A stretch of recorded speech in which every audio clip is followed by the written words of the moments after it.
si Secretary Roque, Harry Roque, na andun.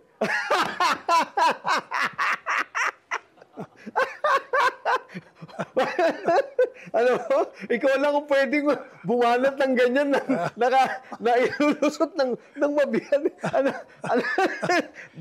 O siya nga, ay, pinipilit niya yung sarili niya doon sa ano. Anong masasabi mo nga sa sitwasyon ni Secretary Roque? Ang problema sa kanya, masyado siya kasi madaldal eh. He creates his own problem. Oh, okay. Like, yung demanda sa kanya, di ba, dinidemanda siya. Tapos nagkaroon ng congressional hearing. Kung paano yung congressional hearing, sa kadadaldal niya, nasasabit siya. Like, he denies na siya ang owner dun sa Baguio ba yun? Yung renta. Yes.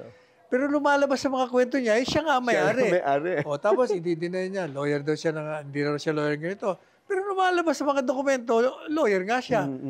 Kaya sabi ko, kung ano raw may papayo ko, umuwi siya rito. Harapin niya, abogado naman siya. Hindi porket inakusahan ka, totoo.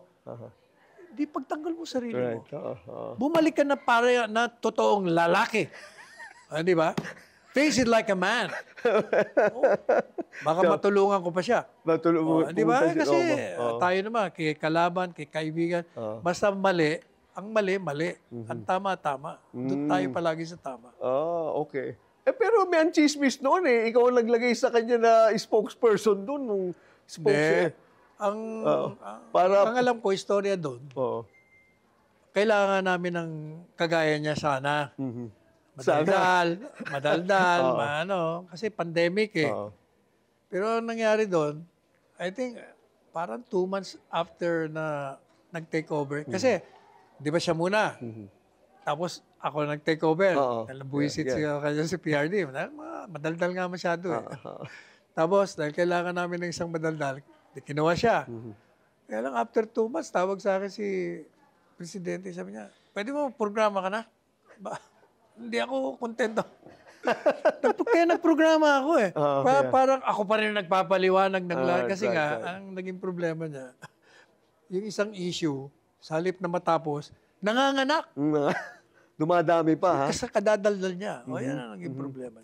So ano na pero alam mo, gaya ng sinasabi ko, the presumption of innocence applies to everyone.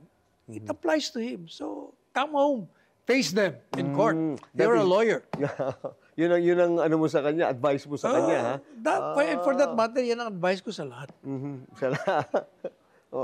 Well, if they have a lawyer as good as you, as articulate, and charmingly, feistily charming, madadali natin yan, di ba? Kaya lang, lagi... Wala rin naman problema. Kung matalo, bibisitahin ko naman sila. Okay, kwentuhan na lang. O kwentuhan at kantahan na lang.